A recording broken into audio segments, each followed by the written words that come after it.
അതാ നിങ്ങളിത് എന്താ കാണിക്കണത്? എനിക്കിത് കല്യാണത്തിന് ഇടാനുള്ള ഡ്രസ്സാണ്. ഇത് ഞാൻ ഇനി എങ്ങനെ ഇടും? നിങ്ങൾ എന്തിനാ അലക്കിയിട്ടത്? അത് മുഷിഞ്ഞ് കിടക്കണ കണ്ടപ്പോ ഇട്ടതല്ലേ മകനെ. എന്താ നീ പറയുന്നത്? നിങ്ങളോട് ഞാൻ പറഞ്ഞ അലക്കിയിടാൻ വേണ്ടിട്ട്. അത് അവിടെ കിടക്കണപ്പോ നല്ലത് പുല്ല് എടുത്ത് വെക്കാൻ. ഞാനിത് എങ്ങനെ ഇടാനാണ്? ഇത് അങ്ങനെ നനഞ്ഞു. അത് പൊടിക്കും. നിങ്ങളോട് ഞാൻ പറഞ്ഞ അലക്കിയിടാനായിട്ട്. ആവശ്യമില്ലാത്ത കാര്യങ്ങൾ ചെയ്യണ്ടാട്ടാ. വെറുതെ പറഞ്ഞിട്ടാണ് മകളെ ഞാൻ ചെയ്യണത്. ദേഷ്യം പിടിപ്പിക്കാനായിട്ട് കൊണ്ടാരം. തള്ളനെയും കൊണ്ട് തോറ്റു. എത്ര പറഞ്ഞാലും മനസ്സിലാവില്ല. നീ എപ്പ വന്ന്? ഞാൻ വന്നിട്ട് കുറച്ചു നേരമായി. നീ എന്തിനാ അമ്മമ്മനെ ചീത്ത പറഞ്ഞത്? ഞാൻ കേട്ടല്ലോ. എന്തായിരുന്നു കാരണം?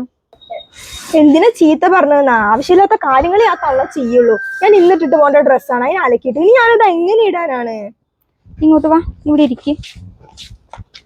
എന്താണ് അമ്മമ്മ നമ്മളെ നോക്കാൻ വേണ്ടിയിട്ടാണ് ഇവിടെ വന്നിരിക്കുന്നത്. മനസ്സിലായില്ലേ? അമ്മമ്മയ്ക്ക് അവിടെ പണിയില്ലാണ്ടോ ഒന്നുമല്ല, നമ്മള് ബുദ്ധിമുട്ടുണ്ടാന്ന് പറഞ്ഞിട്ടാണ് ഇവിടെ വന്നിരിക്കുന്നത്. അതൊക്കെ എനിക്ക് അറിയണ കാര്യമല്ലേ. ഞാൻ അതിനൊന്നും അല്ല ചീത്ത പറഞ്ഞത്. എന്റെ ഡ്രസ്സ് അലക്കിയിട്ടിരിക്കണത് നോക്ക്. എനിക്കത് ഇന്ന് ഇടേണ്ടതല്ലേ. ഞാൻ ഇനി എന്തിട്ടാ പോവാ? ചോദിക്കാണ്ട് ഓരോ കാര്യങ്ങൾ ചെയ്യാണ്. അല്ല, ഞാൻ ഒരു കാര്യം പറയട്ടെ. ഇത്രയും കാലം നിന്റെ ഡ്രസ്സ് അലക്കിയത്, നിനക്ക് ഫുഡ് ആക്കിയതൊക്കെ നിന്റെ അടുത്ത് ചോദിച്ചിട്ടും പറഞ്ഞിട്ടുമാണോ? നിന്റെ ഓരോ കാര്യം എടുത്തു ചെയ്യണത് അമ്മമ്മയല്ലേ? അല്ലാണ്ട് നീ എന്തേലും നിന്റെ കാര്യം സ്വന്തമായി ചെയ്തിട്ടുണ്ടാ? ഇല്ലല്ലോ. അതുപോലെ തന്നെയല്ലേ അമ്മമ്മ ഇപ്പൊ ചെയ്തത്. അതിനെന്താ എത്ര ചാടി കടിക്കാനുള്ളത്?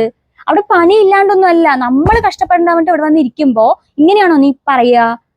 ഇത്രയും നേരം നീ അവിടെ കിടന്നിട്ട് ചാടിയിട്ട് അമ്മമ്മ എന്തേലും തിരിച്ചു പറഞ്ഞാ? ഇല്ലല്ലോ. അത് നിന്നോടുള്ള ഇഷ്ടം കൊണ്ടാണ്. മനസ്സിലായില്ലേ? അല്ലാണ്ട് അമ്മമ്മയ്ക്ക് നിന്നെ ചീത്ത പറയാൻ അറിയാണ്ടൊന്നും അല്ല. നീ ഇനിയിപ്പൊ അവിടെ പോയി നോക്ക്, അവിടെ ഇരുന്ന് കരയുന്നുണ്ടാവും. മനസ്സിലായില്ലേ? ഇതൊന്നും ശരിയല്ല കേട്ടോ അമ്മു. ആരുടെ അടുത്താണ് ദേഷ്യപ്പെടുന്നത്, എന്തൊക്കെയാണ് പറയണെന്ന് ആലോചിച്ചും കണ്ടിട്ടും പറഞ്ഞോ.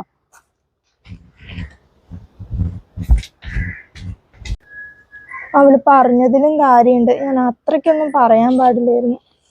ഒരു സോറി പറയാലേ. എന്റെ മകളുടെ ഡ്രസ്സ് ഞാൻ നനച്ചല്ലോ. നീ അവള് എന്തിട്ടിട്ട് പോകും? അയ്യോ, ഞാൻ നനച്ചല്ലോ. ഉണങ്ങിയത് മതിയോ? സോറി അമ്മമ്മ, ഞാൻ അറിയണ്ട നിങ്ങൾക്ക് പറഞ്ഞതാണ്. സോറി. ഞാനല്ലേ തെറ്റ് ചെയ്തത്. അല്ല, ഞാൻ അങ്ങനെയൊന്നും പറയാൻ പാടില്ലായിരുന്നു. സോറി, എന്നോട് ക്ഷമിക്ക്. ഞാനല്ലേ മകനെ തെറ്റ് ചെയ്തത്. സോറി അമ്മമ്മ.